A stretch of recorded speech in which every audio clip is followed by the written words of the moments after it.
to the Danicast, get this, now the fastest growing podcast in New York. Hold on to your knickers, Jonah.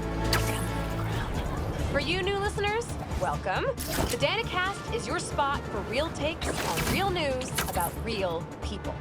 Did y'all hear about this train worker, Dennis, who single-handedly kept the trains running during the Sandmen attack? Main track control booth got cut off by a power failure, and he had to patch in from his cell phone on a hotspot to keep the lines up. Thousands of people got evacuated to Queens and Brooklyn thanks to him. Dennis, we at the Danicast salute you. Keep doing what you're doing.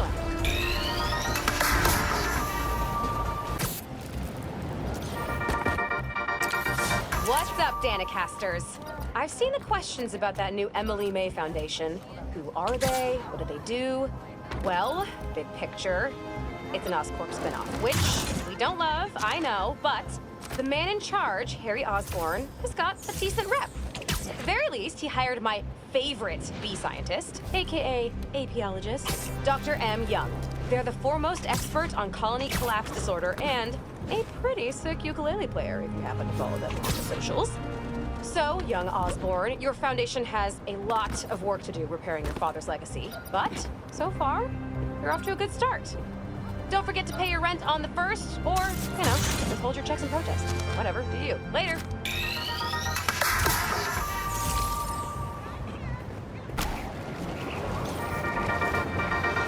Danicast plan, let's talk about Coney Island. First off, the latest news from first responders is many injuries, but no fatalities. Small blessings. But we have got a lot of unknowns. Who perpetrated the attack? Who was the man who helped Spider-Man?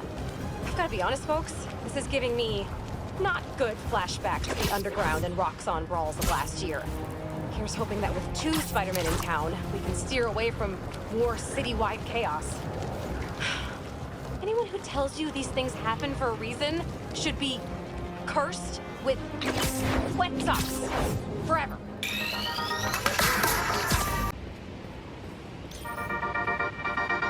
All right, folks, updates on the trial of the century, the people of New York versus Norman Osborn.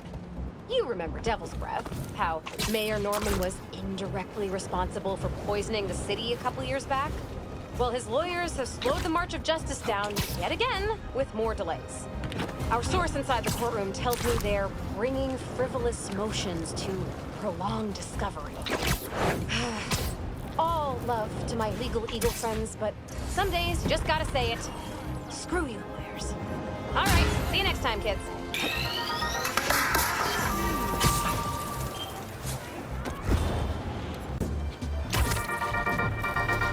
Hey friends, I have got a very special episode for you today.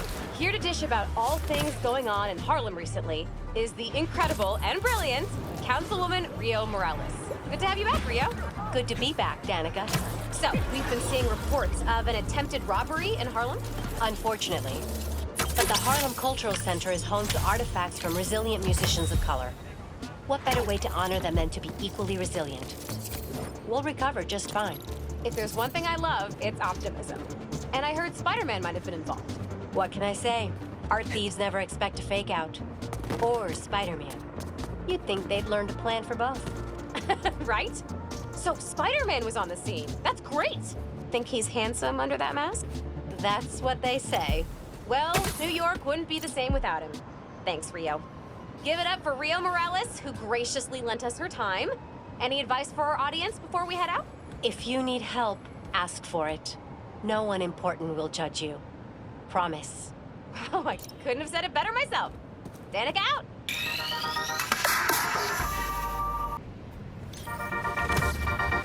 Danicasters, you remember those recent thefts at the Harlem Cultural Center?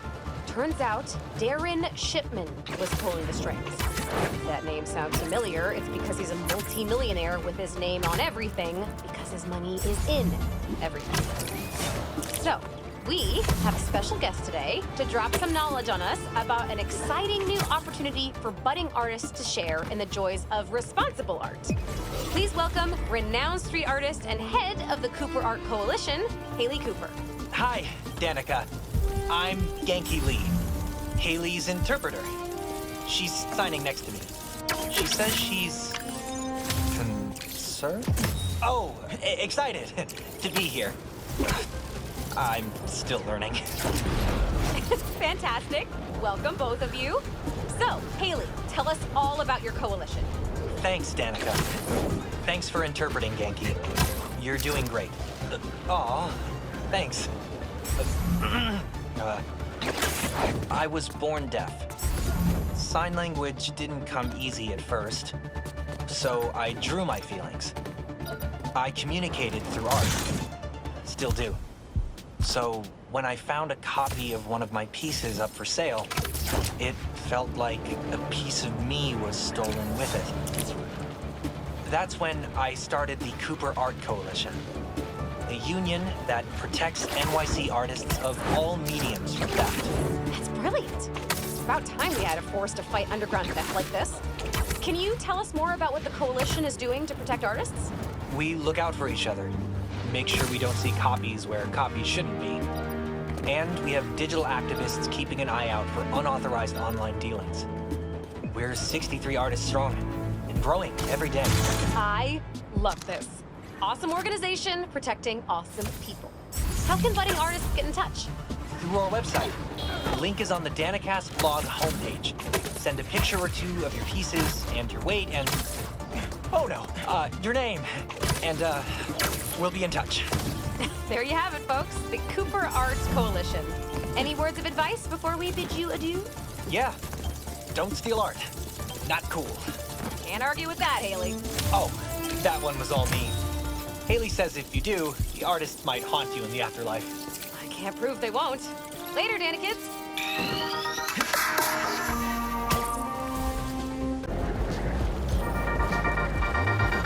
Okay, friends, my feeds are blowing up about the commotion out in Jersey. A fire at the old zoo? A secret hunter base? And Spider-Man trying on his friend's black suit?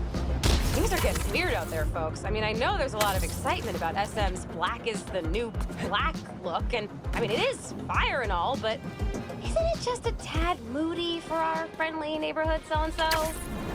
No takers? Just me? Okay, well, you know, you come to me for the real, so I'm just trying to deliver. Stay safe out there, y'all.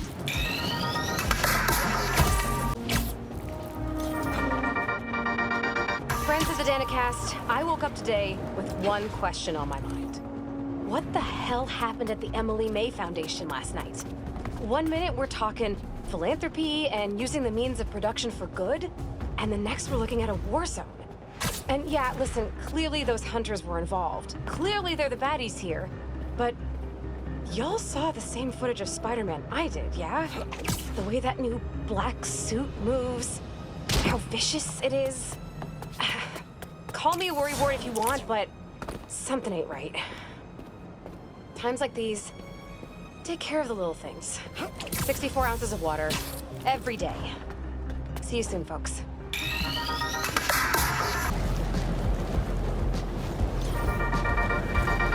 Commotion at the fish market, folks, involving a lizard?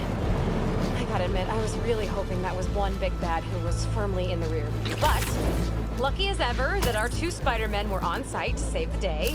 Spider-Man the younger pulled some impressive water acrobatics along the way. Spider-Man the older, well... Am I a broken record yet on this new black suit scares the bejesus out of me? Well, fine. I am, and it does.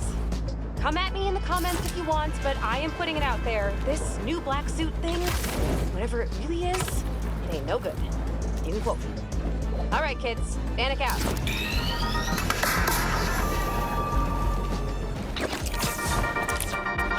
Hey, Danik Cubs, did, anyone happen to lose a 60-foot lizard?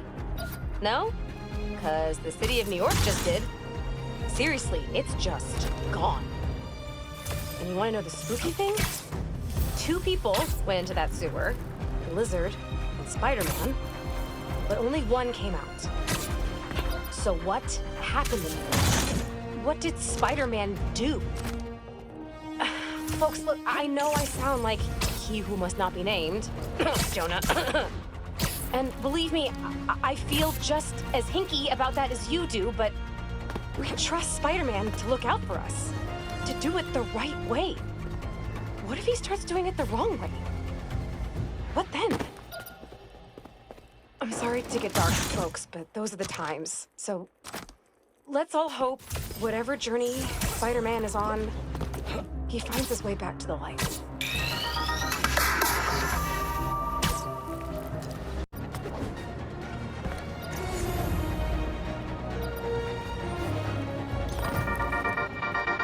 Danica stands, tolerators, and haters. I have some news. And it is dark. Spider-Man was seen straight up terrorizing a neighborhood in Queens. A witness on site reports he moved like something out of a nightmare. Listen, the hunters are bad, no joke. But a possessed Spider-Man? That's nuclear no good. And worse, the other Spider-Man, nowhere to be found. The comments are open, folks. Let us know what you know. Any sightings of the younger Spider-Man, let me have him. He's gotta be okay.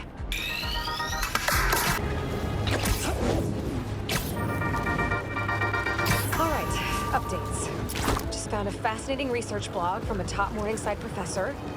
She's calling the creatures we're seeing throughout the city symbiotes because they live symbiotically with their host. Folks, this is scary. This is real. But keep courage. Check the description for a map of shelters throughout the city and evacuation plans for the elderly and high risk. The Spider-Men are out there fighting for us, but we've got to keep meeting them halfway. We'll get through this. Together.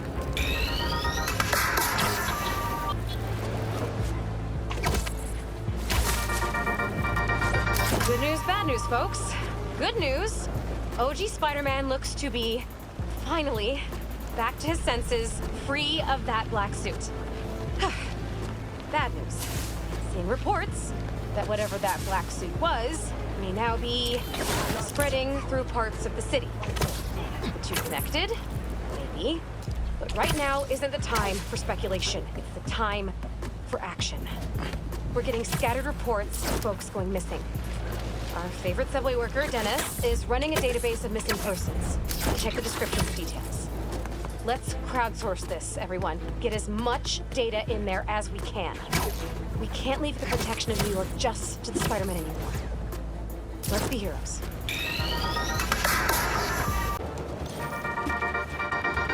Welcome back, Dana Club. We did it.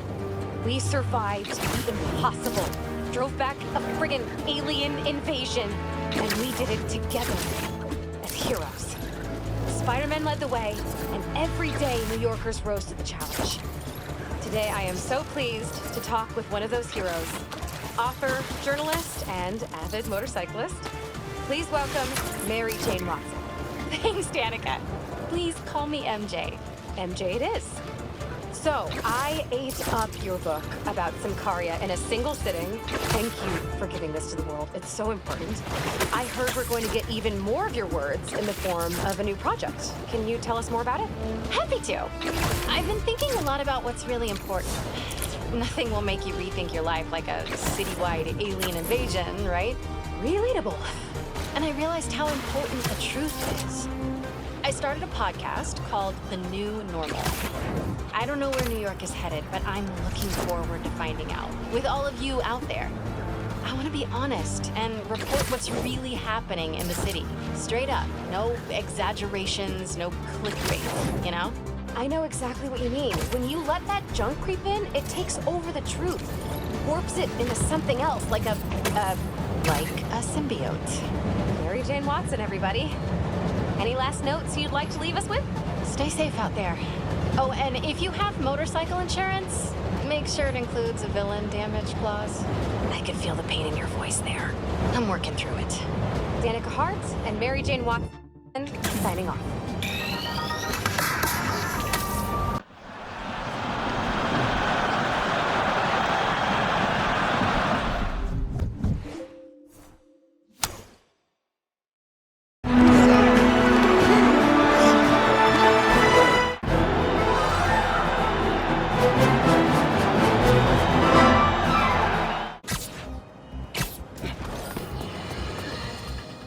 Another day, another disaster befalls our beautiful city.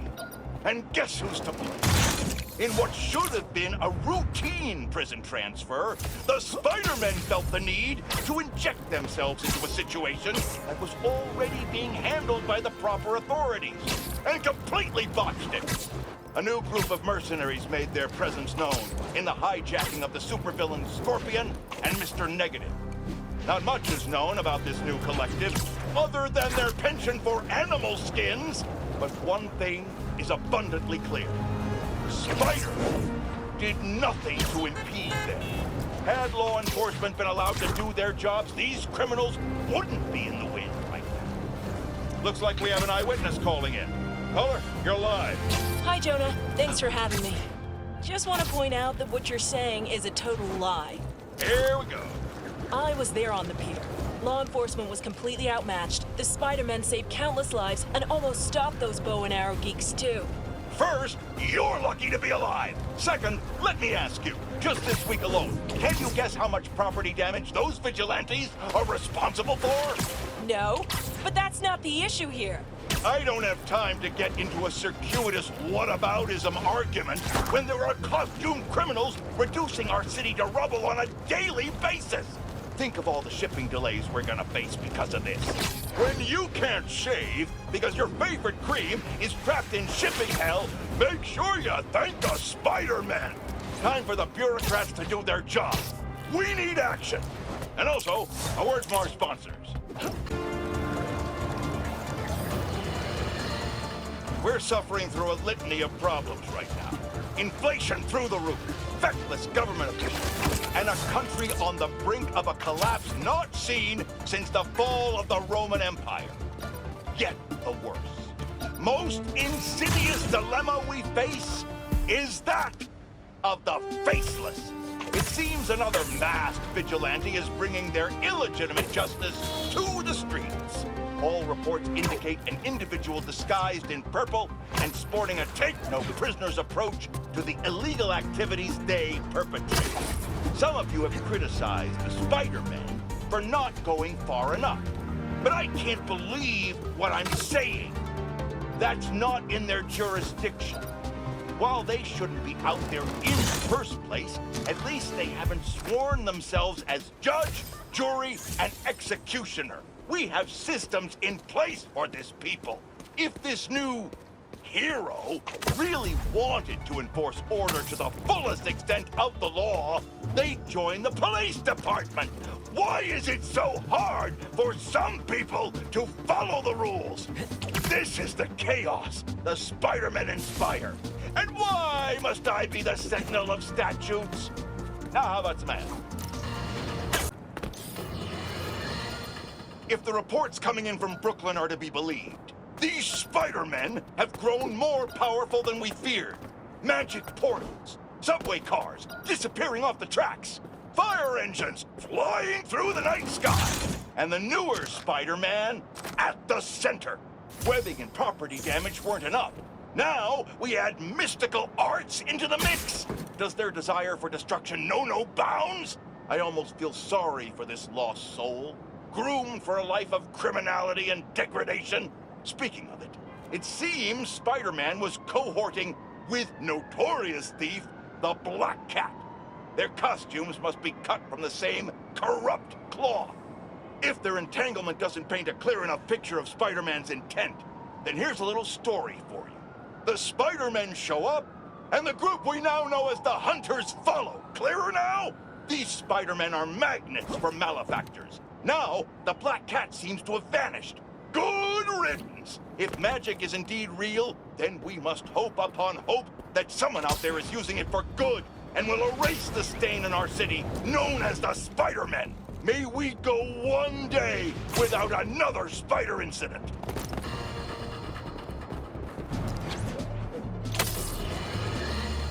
My pleas for peace have been rejected by calls for violence.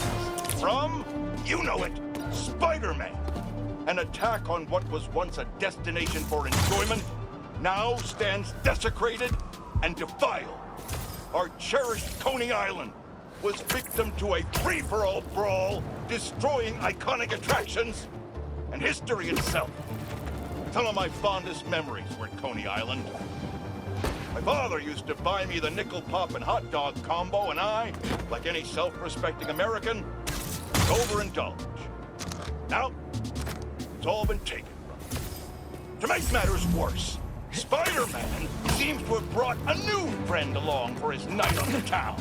Just what this city needs. Another vigilante to take the law into their own hands. One person wasn't enough for you to corrupt Spider-Man. You need 2 acolytes to do your bidding. Add to the pile of unpleasantness the hunters and reformed criminal Lonnie Lincoln, a.k.a. Tombstone, and you have a recipe for the ruination of any normal person just trying to have a night out. These hunters are clearly after the Spider-Man and any of their accomplices. They're as much a blight on this city as the heroes protecting it. I'm sure Old Glory Mayor Grant loves what this does for tourism.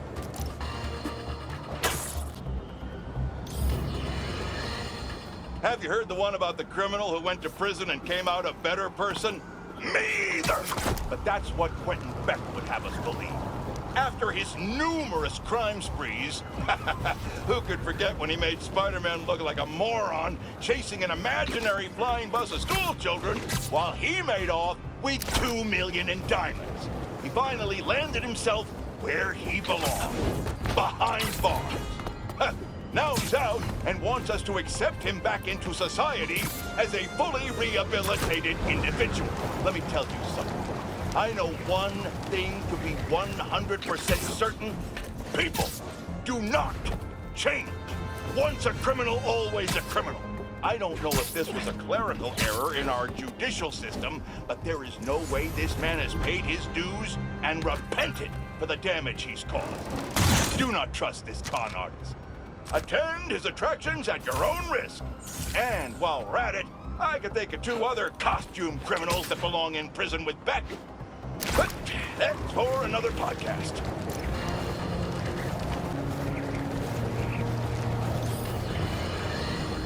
I'm sure you've heard by now that Mac Gargan, the Scorpion, has been found dead. His stinger removed like a trophy. One can only assume this was at the hands of the hunters. Are they doing what the ineffectual Spider-Man won't and removing these dangers permanently? Then again, maybe Spider-Man has finally changed his tune. I, for one, say, let them wipe each other out. They're not making our world a better place, and the less of these mass marauders roaming our streets, the better. When they're gone, we can turn the corner back to simpler times. Wouldn't that be refreshing? I yearn for the days of normal news coverage, when I could attack the real issues, like the tanking economy, or the corruption of our youth, instead of being forced to cover spandex buffoons who make life for the average Joe a waking nightmare. One day, one day. Is it Fashion Week? Spider-Man seems to think so, debuting an all-new black costume. But, dear listener, if this tiger has changed his stripes, he is still very much a menace. In a heated battle with the hunters, Spider-Man left Queens in shambles, destroying private property and making his problem everyone else's. This fight escalated, cascaded, and culminated in a chase on the East River with his partner, Spider-Man Jr., joining the fray to create more chaos. Eyewitnesses are indicating they spotted a giant lizard in the river. Let's hope it's not the lizard. That would only prove my point.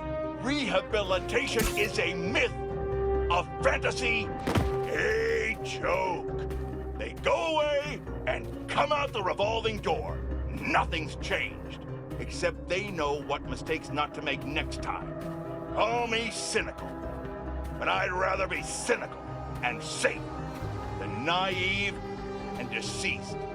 It's okay to admit that some people are just bad.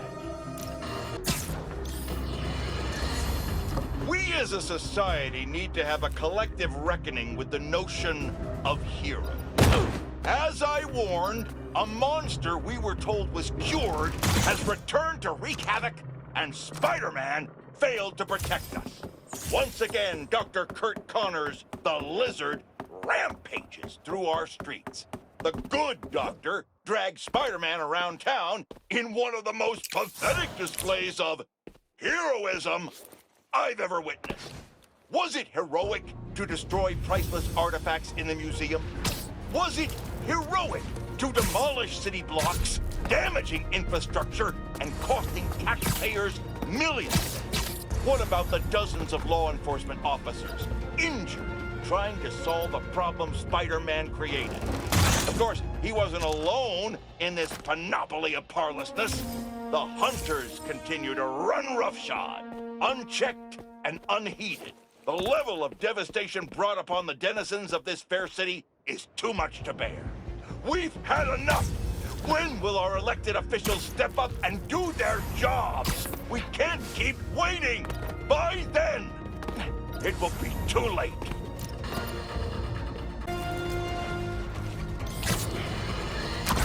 If there's one thing New Yorkers hate, it's obstruction of traffic. And right now, due to certain webheads, I'm being forced to podcast from my car because they thought it would be hilarious to cave in the Queensboro Tunnel in a skirmish with the hunters. I'm sure they're having a good old chuckle thinking about the thousands of commuters they've upended today. Imagine life without a care for anyone else in the world. No sympathy, no regard. Hey, idiot, knock it off! You think I'd be sitting here if I could move? Why don't you get out and direct traffic then? Better yet, go dig out the tunnel. Where was I? Oh, it's compassion, they like. In times like these, we're called upon to be better, set an example, and be the change we want to see in the world. I'm moving! I am moving! You degenerate!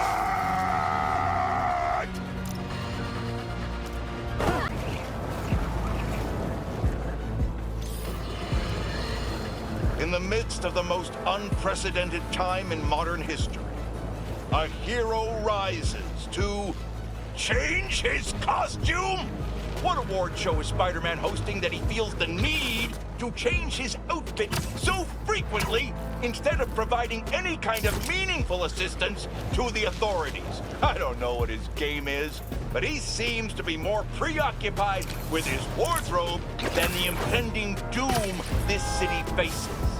As these creatures terrorize the streets, take comfort in knowing that the Spider-Men have sleek new outfits to wear to make sure they look their best for the end of the world. Has it ever been clear? They do not care about us.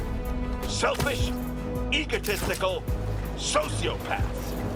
I'll tell you, in all my years, I would have not guessed that this is what I'd be reporting on as the world ended around us. Life is unpredictable. The only thing we can count on is the Spider-Man, only doing what's best for them.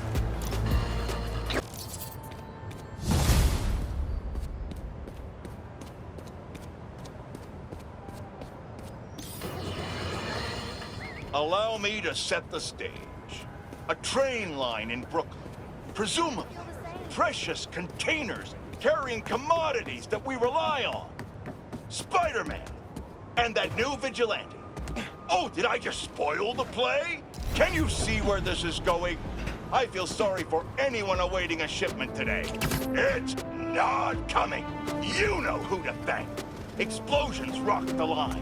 Trains were derailed, almost colliding with an apartment complex. A local community group was injured. The followers of the flame, I'm not here to judge, were mercilessly attacked by Spider-Man. From the rumblings I've heard, there's a new commando in Spider-Man's army. They go by Wraith. Now, I can't say for certain what the inciting incident was. But I find it hard to believe these followers were there to cause harm. More than likely, they were having a peaceful ceremony.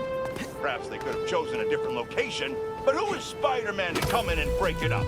He's infringing on our rights and destroying commerce in the process, folks. We need to keep redrawing the line, because the Spider-Man and company keep stepping over it. What's the next freedom you expect Spider-Man to threaten? Huh. I'm awaiting your call.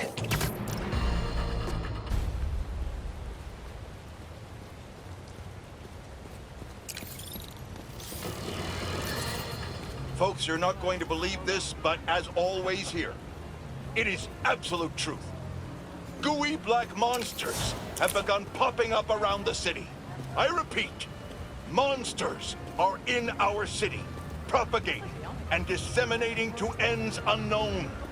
We've heard numerous accounts of missing persons, families torn apart, friends and loved ones mysteriously disappearing. But now believe we can shed some light on the culprits. These vile creatures appear to be abducting us. For what nefarious purpose? We don't know yet. Now, more than ever, we need to look out for each other. Don't go out alone, unless it's an emergency. You could be next. I fear the worst is yet to come.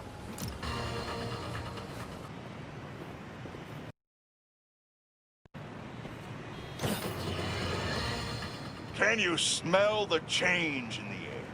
It's fresh and clean. A new day for this world. Staring down the face of the apocalypse offers a new perspective on life. Time to let go of old grievance. Rearrange priorities. While the world waited with bated breath to see if they would be next. New York stood tall and held the line. We did not acquiesce. After we take a moment to celebrate the freedom we fought so hard to retain, we must then turn our sights to the people responsible for putting us in harm's way to begin with. I'm talking about Oscorp and, of course, the Spider. You're going to hear a lot of conflicting reports and lies surrounding the events of last week, but let me assure you, this is still just the facts here. So let's lay them out. Spider-Man was seen wearing a black suit. Then a monster appears wearing a similar suit. Then our proud city is overrun by similar monsters. Oscorp is claiming it's Spider-Man's fault for stealing Oscorp's research. That doesn't surprise me. But Oscorp needs to be held accountable for creating these damn creatures in the first place. This is what happens when corporations try to play God and individuals overreach. Of course, hoping for legal ramifications for wrongdoers is like hoping for an ice cream shop in the desert. We must not forget where the blame lies. We can't forgive evil. But for now, enjoy life.